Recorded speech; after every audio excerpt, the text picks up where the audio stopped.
It is time for our story analysis of the last chapter quest for Assassin's Creed Valhalla. In the first of this two-part video, we're going to discuss the context for the quest with a huge focus on the elements that you really need to know to fully understand the story, including what a sage truly is, before moving on to the 4 farewells of the story and the references and meanings hidden within them. So let's not wait any longer, let's dive into our analysis of the last chapter of Assassin's Creed Valhalla.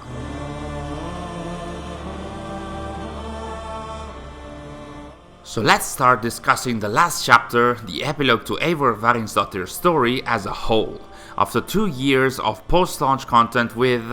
let's say, various degrees of success and little to no character development on Eivor's side apart from a few and isolated instances, we are here at last with a very strong evolution of the character, like from 0 to 100 miles per hour, from black to white, from you take me for Odin to Odin I'll feel you close. It's kinda like too much too fast, but I don't blame it on the last chapter, cause at last, after asking for it so many times, we did get Eivor finally acknowledging who she is. On the contrary, the blame should lie on 2 actual, real years of stories where she did not and carried on like nothing happened. But this is an old discourse at this point, so rather than dwelling on past issues, let's dive into the current release, into this epilogue. But before we do that, in order to enter the last chapter with a proper approach, we need to keep in mind something important, which was clarified some weeks ago by narrative director Darby McDevitt. Darby stated that sages within Assassin's Creed are not a human host with an Isu consciousness or separate entity within them. There is no parasite trying to take over, which slightly incidentally is what we mentioned in most of our videos up until a few months ago.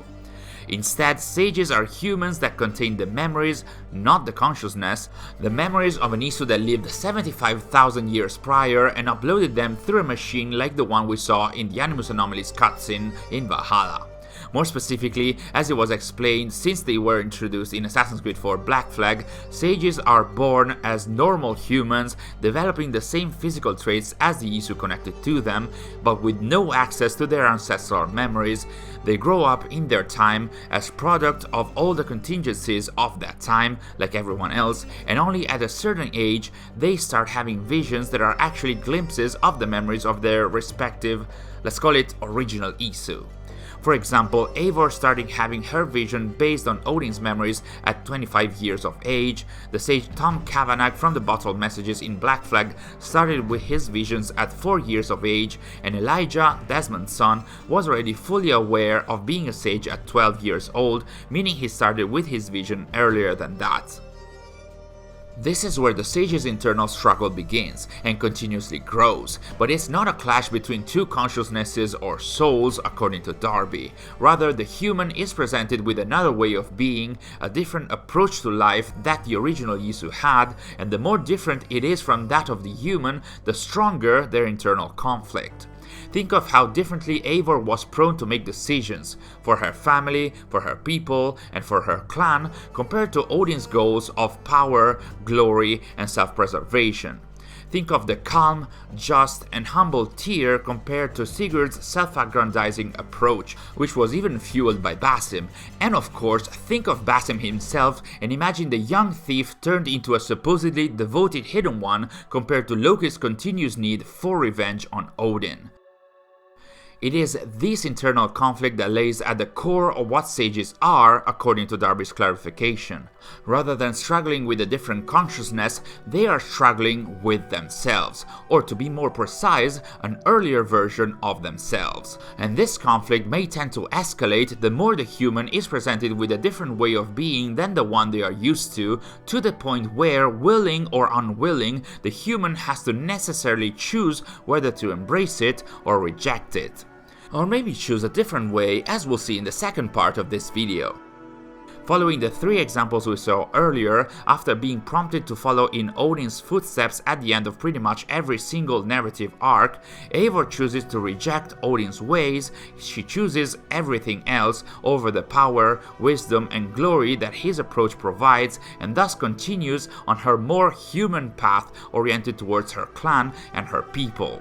Sigurd also chooses his own ways rather than those of Tyr, I would say, but in this case it's Sigurd's approach that is the more negative here, compared to the fairer one always adopted by Tyr. Choosing himself and his own self-centered approach, especially following Basim's detrimental suggestions, pushes him to believe he is a god and deserves more and more for a good chunk of the story until the end of the game. After all, if Sigurd believed Tyr was a god and then thought he was actually Tyr in another time, why wouldn't he believe to be a god himself? And as for Basim, I guess we'll see more about his conflict in Mirage and what led to him being the character we currently know, but judging from Valhalla, we can fairly assume that Basim didn't choose his own ways, but instead he embraced Loki's wands. He reveled in them and made them his own, so much so that he decided to continue and complete Loki's plans as if they were his own. So we know it's a matter of memories and internal struggles, no clash of consciousnesses, but why do we see Eivor talking and fighting with Odin in Valhalla, or again talking to him in the last chapter? Darby commented by saying that that is a dramatization of an internal struggle that happens in the protagonist's head like many others in Assassin's Creed. It is not actually happening for real in real time. It's more of a visual way of representing how Eivor is relating to the ways suggested by the memories of Odin within herself. All these quite long explanations are indeed necessary exactly because of that 0 to 100 miles per hour acceleration, because we are directly, immediately and instantly catapulted into Eivor discussing this exact matter after the 2 years of content that never addressed it. Eivor finally says that she feels Odin close, after coming to the realization that what she has been seeing all this time is a flow of memories from the far past, that is a flow of Odin's memories from the Isu era, again with no consciousness involved. Eivor here confirms that she has silenced Odin and his influence, which means she has silenced the temptation to act and behave selfishly like Odin, a temptation provided by Odin's memories within her, and of course this is a reference to what we saw in Valhalla's ending in that final fight with Odin, which represented the culmination of Eivor's internal struggle with Odin's ways, with Odin's self within her. A struggle that she concluded by refusing Odin and following her own path, choosing everything else compared to the power, wisdom and glory that Odin's memories were tempting her with. Remember when we said that the sage, that is the human, at some point has to choose whether to embrace or refuse their ancestral memories? At the end of the main game, Eivor refused them, but now she finally knows that Odin's memories are still there and they are there to stay. So she wonders if instead of keeping refusing them, which she describes as trapping Odin in this darkness until her end, she can actually learn from them in order to better understand the world of the Isu and what truly happened during their time. But apparently, Eivor feels like this learning process can't happen in Ravensthorpe because the people of the village wouldn't understand what she truly is, and thus, because of this, she finally decides it's time for her to search for herself and to understand Odin's past and the Isu somewhere else, far from England, which means it's time for her to say goodbye to the people she cares about or she dealt with. And the biggest part of the last chapter is indeed Eivor saying goodbye to a lot of people. But before we get into that, if you watched our walkthrough of the last chapter, you might have seen that this dialogue plays out differently if you're playing as male Eivor, as in this case it is Odin, or rather his memories, speaking to Eivor. The gist of the dialogue is the same, but here, in a reverse speech, it is Odin's memories that remind Eivor that they still exist, that they are embedded within her mind and essence, and that from them she can learn about Odin and the world he left behind. Whatever option you might choose, this is where Basim, who has been watching Eivor's memories from the modern day since the ending of the main game, says that he's fascinated by how Eivor manages Odin's ancestral memories within her, as he had never had such approach with Loki's wands. Instead, he says that his own struggle with Loki was intense but brief, ending with what he describes as a mutual understanding of who they were, which in itself is a mysterious enough sentence, understandably so, otherwise this might have spoiled some events from Mirage, but what we can glean from this is that Basim did actually have an internal struggle with Loki's memories, so Jin or no Jin, we should be able to witness that in Mirage, and this struggle eventually ended up in what Basim calls a mutual understanding, which I imagine made it so that both traits and personalities of Basim, the assassin, and the Isu trickster come out at the same time, or at different times, but maybe that's just my interpretation. But Basim's curiosity doesn't stop there. He wants to know where this decision will take Eivor, and in order to fast track immediately to that, without sinking every single moment of her life, he does the modernized version of fast forwarding a memory to a more recent one that we saw in Assassin's Creed 1. He apparently is able to fast forward Eivor's memories to the times where Eivor actually said goodbye to everyone by filtering them through the Animus based on their emotional intensity, on the assumption that Eivor would feel stronger emotions in her final goodbyes. This is something pretty unprecedented for what concerns the Animus, as far as I know, and it's not clear if Layla's Animus could do this all along, or if it's Basim's or Loki's knowledge of the tech that allows for that.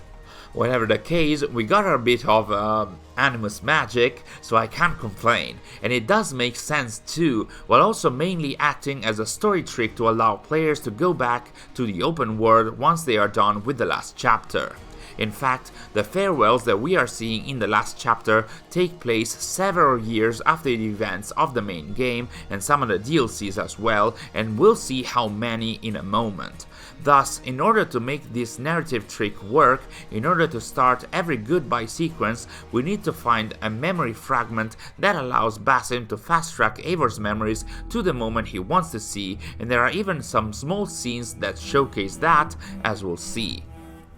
So Eivor went on to say goodbye to 4 people, and these moments do help us contextualize a bit when Eivor actually left Ravensthorpe, England, and the Raven clan, while we also glean more info about some of the characters from the main game. In my playthrough, Eivor visited Hytham first, so let's start with that. The mission is called Fare Thee Well, Young Eagle, because indeed Hytham means young eagle. So we immediately see Basim fast forwarding Eivor's memories until she reaches Hytham, who asks Eivor if she has considered his offer, that is an offer to join the Hidden Ones that he actually proposed at the end of the Order of the Ancients quest of the main game, hence why you need to complete it before the last chapter. But as Eivor had told Hytham back in 878, here too, some years after that, she denies the offer, even if it's for different reasons. At the end of the Order of the Ancients quest, Eivor cited that she didn't want to join the Hidden Ones because doing that would have meant hiding her triumphs and glory, which she instead wanted the world to see. This time instead, years later, she says she doesn't have the focus to support the Creed because she is intent in her relationship with Odin's memories and her own quest to learn from them about the Isu era and its distant past. But this is not the only topic of their discussion, as Eivor describes Hytham and the Hidden Ones fight as a much larger battle than those that her two selves have fought. The fight for oneself that Odin led all his life, and the one for one's people that she led. Instead, Eivor describes the Hidden Ones as fighting for strangers, for the whole world, which requires a much bigger compassion than she has ever witnessed. In a scene that very much mirrors and resembles the campfire scene with Basim, Eivor asks Hytham about his own family and how he can pursue his life as a Hidden One with no place to call home and without worrying about them, but like his mentor before him, Hytham says that he has no family as he was orphaned at a young age, even if he does seem to belong to a clan, and I wonder if we might see more about these events within Assassin's Creed Mirage, which might also show Hytham at a young age. Like in the campfire scene, Eivor shares that she too lost her family, but gained a new one to love with the Raven clan, and again Hytham says he shares the same feeling but on a world scale, with everyone being able to join the Hidden Ones and being worthy of their love, and it's interesting to see him talking about the Hidden Ones and love, because usually these two don't go hand in hand, and the assassins very rarely consider love to be part of their work because it might weaken them.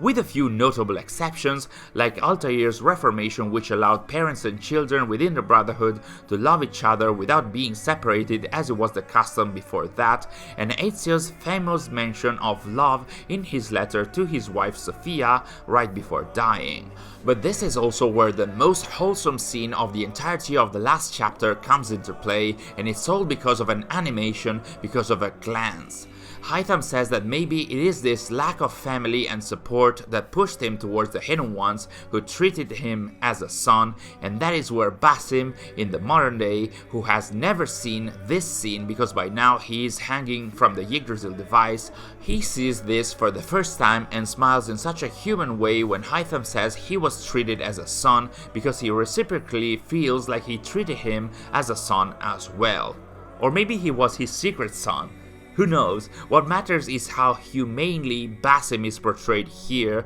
which is not only wholesome per se, but in a simple animation it also shows how he hasn't fallen completely towards Loki's memories and path. Like he said, he was able to have both his human and his Isu selves come to a mutual understanding, meaning he still has kept his own human side and approach, which we see here in his caring attitude towards a friend he met in his own time, and that has nothing to do with Loki's Isu business. Honestly, I love this moment way more than the ending of the last chapter or the few mysteries surrounding it.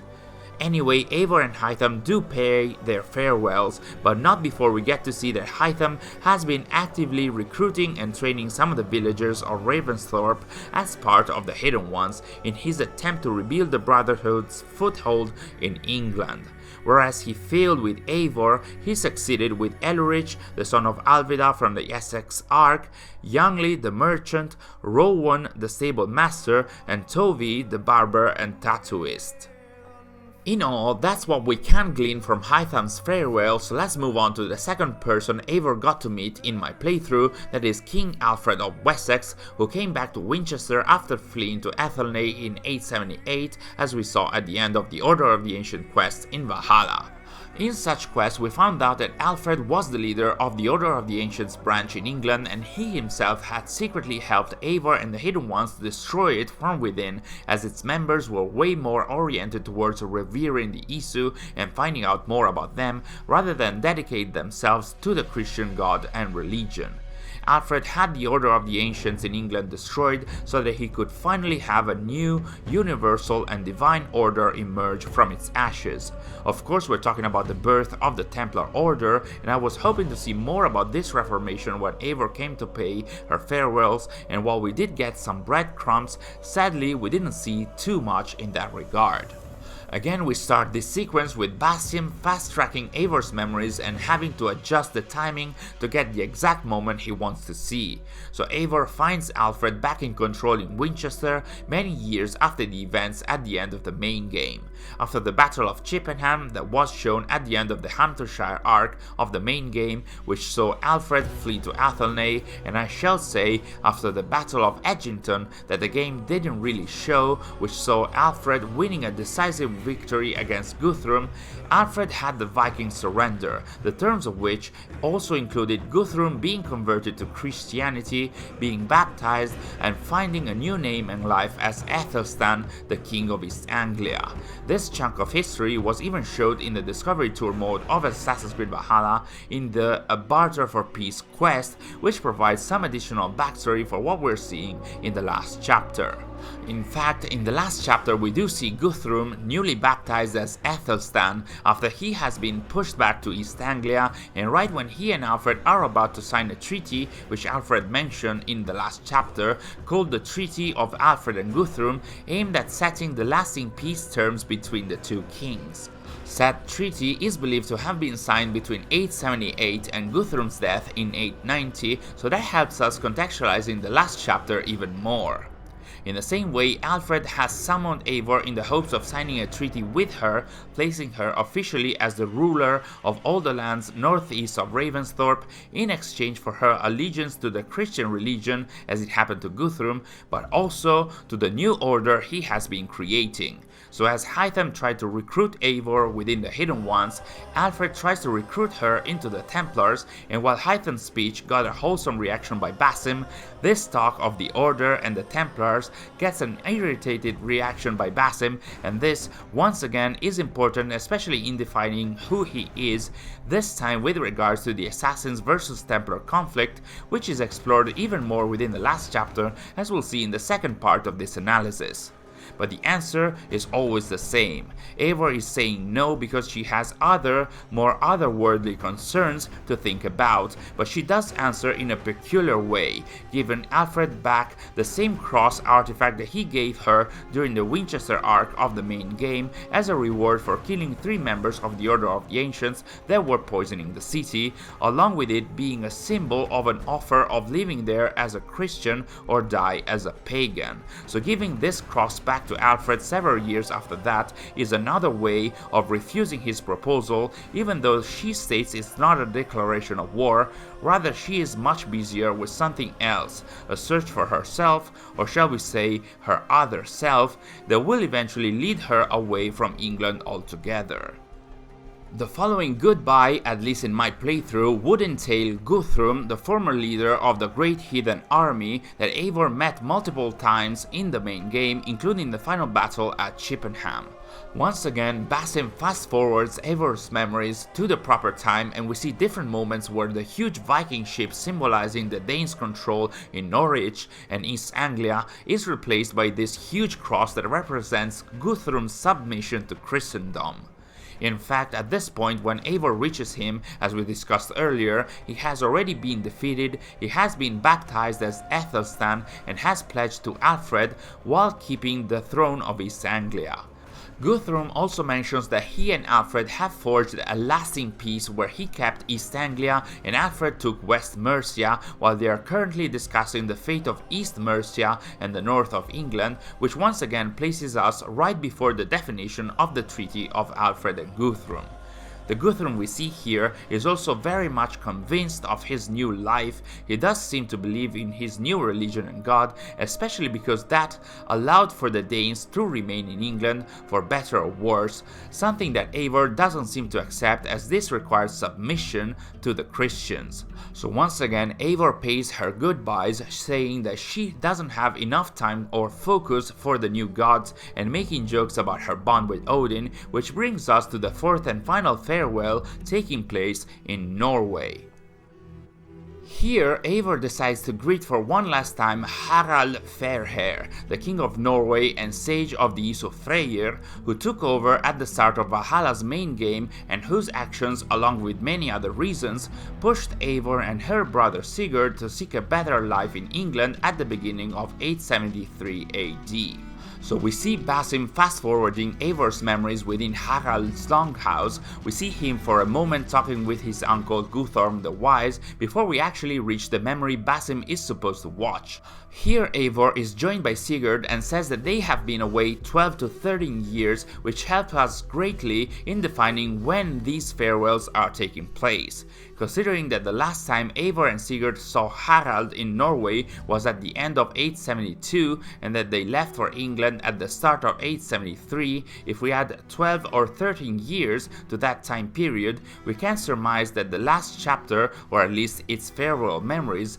take place in a time that goes between 884 at the earliest and 886 at the latest, which matches the time frame for the Treaty of Aelfred and Guthrum, although if we were to take into account the DLCs of Valhalla, we know that the Battle of Armagh in Ireland took place in 882 and the Siege of Paris took place in 885 to 886 AD. So if we consider such events happening before the last chapter, we should be able to narrow Eivor's farewells down to 886 specifically.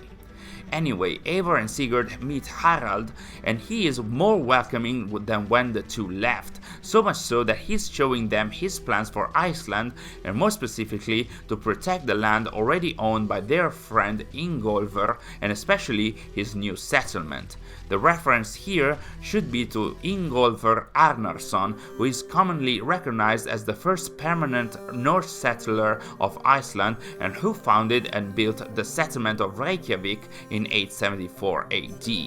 This is of course some years after that, but it's nice to see how we even got a tiny bit of Icelandic history here. Harald has agreed to send supplies and men to support Ingólfr and asks Eivor and Sigurd to lead the expedition, and it does look like a prompt for a raid mission of some kind on a new Iceland map, but alas, that's not the case. Mirroring the other encounters, Harald is somewhat trying to recruit Eivor here, but she has to decline because she is planning to sail west and to go in search for herself and her other self, which is something that shocks Sigurd, which means I presume she hadn't told him beforehand.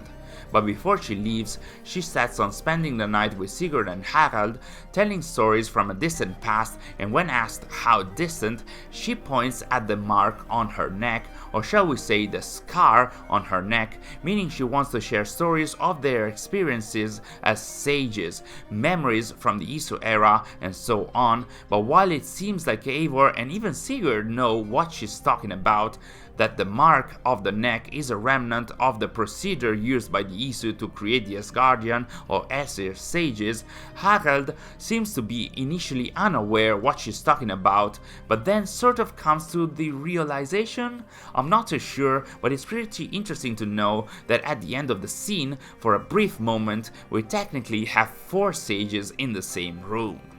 But that's already when we are stopping with part 1 of our analysis of the last chapter, with a lot of memories brought back and Eivor's preparation for her final journey being well underway.